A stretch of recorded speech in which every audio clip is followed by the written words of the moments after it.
தத்துவமசி அது நீ ஆவாய் என்னும் மகா வாக்கியத்தை பற்றி பேசுங்கள் பகவான் பின்வருமாறு அருளினார். மகா வாக்கியத்தை பத்தி பகவான் என்ன சொல்கிறார், தத்துவமசி மகா வாக்கியத்தை பத்தி பகவான் என்ன சொல்கிறார் என்று பார்ப்போம். பதில்: அது நீ ஆவாய் என்று கேட்டதும் ஆஹா நானேயா அது என்று அத்தியந்த சமீபம் தன்னை காணாது அது வென்னும் பிரம்மத்தையே பலரும் நாடுகிறார்கள். அதாவது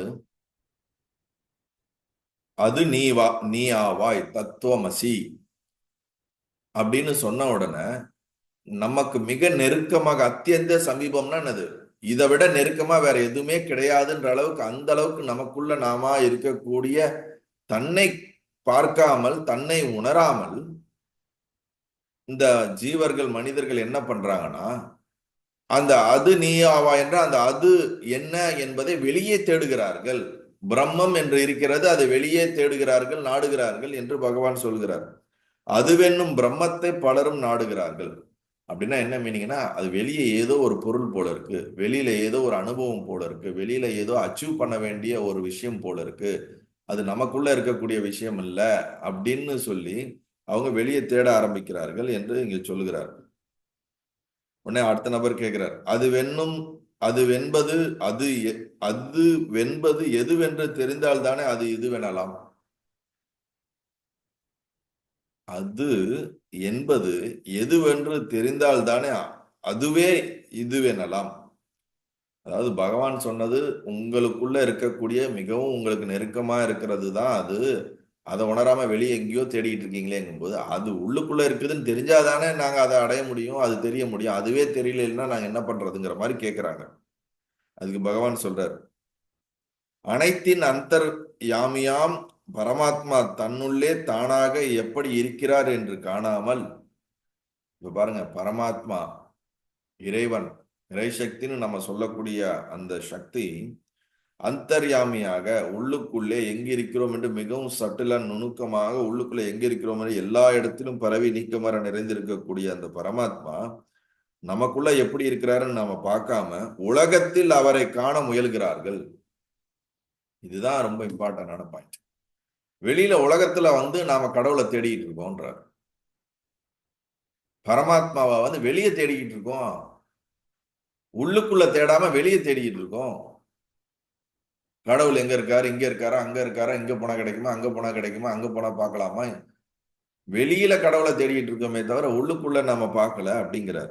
ஆனா உள்ளுக்குள்ளதான் அந்தர்யாமியாக மிக நெருக்கமாக இருக்கிறார் அப்படிங்கிறார். அத்தியந்த சபீமமாம் தன்னை உணராவிடில் ஒரு பயனும் இன்றி வெளியே அலைந்து கொண்டிருக்கிற நேரும். உள்ளுக்குள்ள இருக்கக்கூடிய பரமாத்மாவாகிய ஆத்ம சைத்தன்யம் தான் பரமாத்மா, கான்சியஸ்னஸ் தான். அதை உள்ளுக்குள்ள உணராம வெளியே உணரலைன்னா வெளியே நாம இந்த மாதிரி தேடிட்டு தான் இருக்கணும் அப்படிங்கிறார்.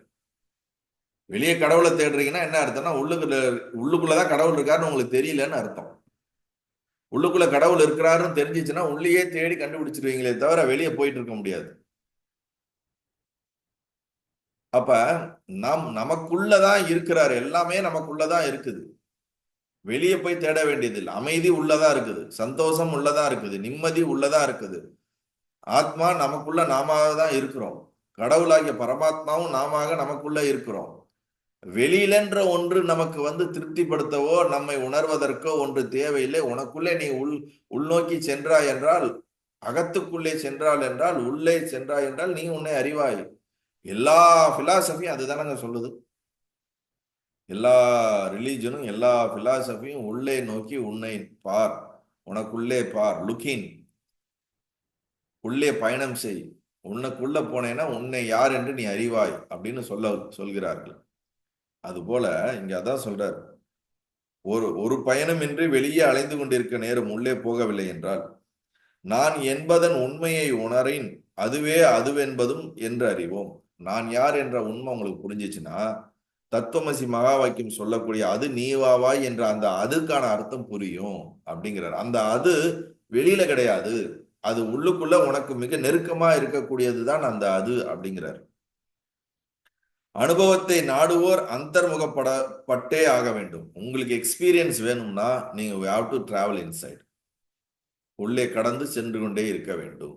உனக்கு உண்மையான எக்ஸ்பீரியன்ஸ் வேணும் உள்ள வேணும். இல்ல வெளியே தேடுறேன்னா நிஜமாலுமே அந்த உண்மையான எக்ஸ்பீரியன்ஸ் கிடைக்காது அப்படின்ட்டார். அனுபவத்தை நாடுவோர் அந்தர்முகப்பட்டே ஆக வேண்டும்ன்றாரு. நீ உள்ள போயே ஆகணும்ன்றாரு. வேறு வழியே இல்லை. பாருங்க, அதையும் சொல்லிட்டாரு. ஆப்ஷனே கிடையாது. எங்க போய் எங்க வெளியில தேடினாலும் என்னது, ஓடினான் ஓடினான் வாழ்க்கையின் எல்லைக்கே ஓடினான்ற மாதிரி நீங்க வெளியே எங்க கடவுளை தேடினாலும் தேடிக்கிட்டே இருக்கலாமே தவிர வெளியில கிடையாது. உள்ளதான் காண முடியும்.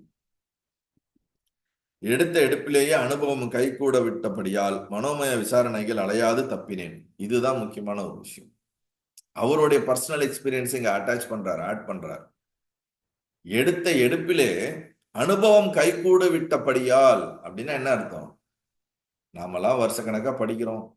வருஷக்கணக்கா பல பேர் தபஸ் பண்ணி இது அனுபவத்தை முயற்சி பண்றாங்க. கிடைக்குது, கிடைக்காம போது. பல பேர் பல பிறப்புகள் எடுத்து தேடிக்கிட்டே இருக்கிறாங்க. நம்மளாம் 50 வயசு 60 வயசு 40 வயசு பல வருடங்களாக இது ஏதோ ஞானம், என்லைட்மெண்ட், அனுபவம், ஆத்ம அனுபவம்னு தேடிக்கிட்டே இருக்கிறோம். இன்னும் நமக்கு கிடைக்கலையேன்றோம். ஆனா பகவானுக்கு ஒரு பிராரப்தம் என்ன பாருங்க, அவர் எடுத்த எடுப்பிலே எனக்கு அந்த அனுபவம் கிடைச்சிருச்சுன்றார். 14-15 இயர்ஸ்லயே அவருக்கு அந்த எக்ஸ்பீரியன்ஸ் வந்துருச்சு. அவருடைய சிறு வயதிலே அந்த அனுபவம் வந்துருச்சு. எடுத்த எடுப்பிலேயே அனுபவம் கைகூடு விட்டபடியால். ஏன் கைகூடிச்சுன்னா நீங்க கேட்கக்கூடாது. அவருடைய பாவ புண்ணியத்தின் அடிப்படையில் அவருடைய பிராரப்தம் அவருக்கு வந்து அந்த அனுபவம் கிடைச்சிருச்சு. ஏன்னா அவர் அதுக்கு முன்னாடி பல காலமா அதை முயற்சி பண்ணிருக்கலாம். இப்ப நீங்க வார வாரம் விடாம வந்து உட்காந்து சத்சங்கம் கேட்குறீங்க, டெய்லியும் தியானம் பண்றீங்க, டெய்லியும் ஏதாவது சாதனை பண்றீங்க. இதெல்லாம் பண்ணிக்கிட்டே இருக்கிறதுனுடைய பலன் என்ன அப்படின்னா, இந்த மாதிரி பகவான் உடம்பு எடுத்து வந்து கொஞ்ச நாள்லயே அவருக்குள்ள ஒரு தெளிவு வந்ததுங்கிறது அவரே சொல்றாரு. எடுத்த எடுப்புலன்றாரு. அவர் என்ன ஒரு பிராக்டிஸும் நான் பண்ணல. ஆனா எனக்கு எனக்கு ஒரு குருவும் எனக்கு பெருசா யாரும் இல்லை. எனக்கு எந்த பிராக்டிஸும் பண்ணல. ஆனா எனக்கு ஏன் இந்த அனுபவம் வந்துச்சு அப்படின்னா, ஏற்கனவே எல்லாம் தயார் நிலையில் இருந்தனால இங்க வந்து ஜஸ்ட் ஒரு கிளிக் மட்டும், ஒரு ட்ரிகர் தான் நடந்திருக்கு, வேற ஒன்றும் கிடையாது. அப்ப அந்த அளவுக்கு பீரியர் ப்ரிப்பரேஷன் நடந்திருக்குது. நம்ம எந்த ப்ரிப்பரேஷன்ல இருக்கிறோம்? இப்பதான் ஆன்மீகத்துக்குள்ள என்டர் ஆகி ஏதோ சொல்கிறார்கள். ஆன்மீகம் என்ற இதுல வந்து பல இடங்கள்ல போய் அதை பண்றேன் இதை பண்றேன்ட்டு என்னென்னமோ பண்ணி அதுல வந்து சுத்தி சுத்தி சுத்தி குழப்பி கன்ஃபியூஸ் ஆகி அந்த கன்ஃபியூஷன்லயே இன்னும் கொஞ்சம் இருந்துகிட்டு இருந்தாலும் இதுக்கு நடுவுல இந்த ஏதோ ஒரு ஆத்ம ஞானம்னு சொல்றாங்க, இதையும் கொஞ்சம் உள்ள விட்டு பார்ப்போம். இது போய் ஏதாவது ஒரு வழி பண்ணுதா, இல்ல அது போய் ஏதாவது ஒரு வழி பண்ணுதா, இல்ல இதையும் கொஞ்சம் கேட்டு வைப்போம் அதையும் கொஞ்சம் கேட்டு வைப்போம், எல்லாத்தையும் கலந்து உள்ள போட்டு வைப்போம், ஏதாவது ஒண்ணு வேலை செய்யாதா. ஸோ இந்த மாதிரிலாம் இருந்துட்டு இப்ப இந்த ஞானத்தெல்லாம் உள்வாங்கிட்டு இருக்கோம். இப்ப ஞானத்தை உள்வாங்குறீங்க, உங்களை நீங்க தயார்படுத்திட்டு இருக்கீங்க, தியானம் பண்றீங்க, மனதை சமாதானப்படுத்த முயற்சி பண்றீங்க. இதனுடைய பலன் என்ன அப்படின்னு கேட்டா, இவர் பகவான் சொல்ற மாதிரி இதோடைய பலன் கண்டிப்பா உங்களுக்கு நல்ல ஒரு பாசிட்டிவான பலன் இருக்குது. அது இந்த உடம்பிலோ அல்லது அடுத்த உடம்பிலோ கண்டிப்பாக நீங்கள் அனுபவிப்பீர்கள். மேபி இப்ப நீங்க இதெல்லாம் கேட்டு கேட்டு உங்களை முழுவதுமாக தயார் பண்ணிட்டீங்கன்னா இங்கேயே ஞானம் அடையலாம். இல்லைன்னாலும் இப்ப அவரை மாதிரி அடுத்த வாட்டி வந்த உடனே உங்களுக்கு கிளிக் ஆகிட்டா என்ன பண்றது? கேட்க நல்லா தானே இருக்குது. அடுத்த வாட்டி வந்த உடனே நமக்கு அப்படியா? அப்ப அடுத்த வாட்டி நல்லா புரிஞ்சுங்க, ஏற்கனவே பண்ணதுதான் இப்ப அனுபவிக்கிறோம். இப்ப ஒழுங்கா பண்ணி வச்சோம்னா அடுத்த வாட்டி கொஞ்சம் குறைக்கலாம். இந்த துக்கத்தை எல்லாம் குறைக்கிறதுக்கு நமக்கு முடியக்கூடிய ஒரே இதுதான். இல்லாட்டி எப்படி அவருக்கு வந்து கிடைச்சிருக்கும்? எடுத்த எடுப்பிலே அனுபவம் கைகூட விட்டபடியால் மனோமய விசாரணைகள் அலையாது தப்பினேன் அப்படிங்கிறார். நம்மள மாதிரி உட்காந்துட்டு ஆத்மா எது, மனம் எது, உடல் எது, பஞ்சபூதம் எது, கோஷங்கள் எது, சரீரங்கள் எது, ஸ்தூலம் எது, சூட்சமம் எது, இந்த உலகத்தை எல்லாம் விசாரணை பண்ணிட்டு இருக்கோம்ல. இந்த மனோமய விசாரணை, மனதை சார்ந்து புத்தியால நம்ம பல விசாரணைகள் செய்து கொண்டே இருக்கிறோம்ல, இந்த மாதிரி விசாரணை எல்லாம் நான் பண்ணவே இல்லைங்கிறார். அப்ப என்ன அர்த்தம்? ஏற்கனவே எல்லா ப்ராசஸையும் முடிச்சிட்டாருன்னு அர்த்தம். இப்ப அந்த ப்ராசஸோட ரிசல்ட் மட்டும் கோ த்ரூ பண்ணியிருக்காரு. பல மகான்களுடைய லைஃப்ல எடுத்தீங்கன்னா கண்டிப்பா இதை நம்மளால உணர முடியும்.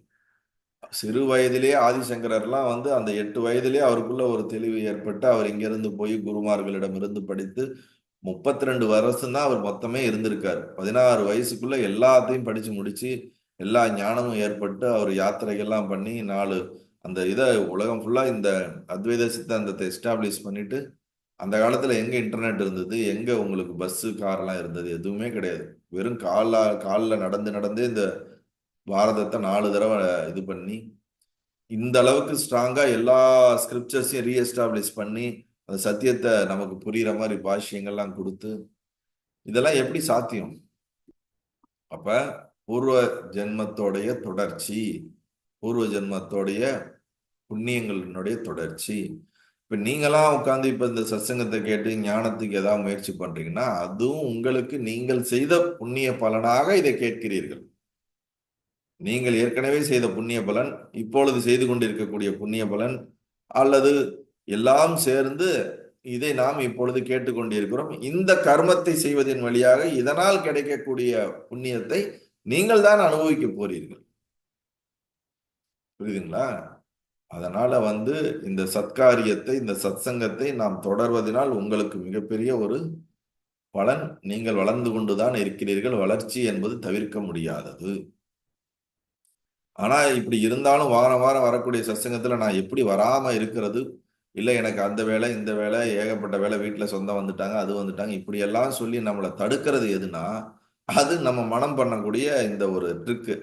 நமக்கு இருக்கக்கூடிய அந்த வேண்டாத செஞ்சதனுடைய பலனா இதெல்லாம் கேட்க விடாம எப்படிலாம் தடையை கொடுக்கிறது, கேட்டாலும் நம்ம மனசுக்கு புரியாத மாதிரியே வச்சுக்கிறது.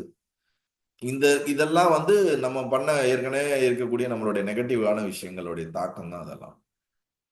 அதனால நீங்க தெளிவடையும் வரை முயற்சி தொடர்ந்து கொண்டே இருக்க வேண்டும். அதுல எந்த ஒரு விதத்திலையும் சோர்ந்து போகவே கூடாது, தளர்ச்சி அடையவே கூடாது.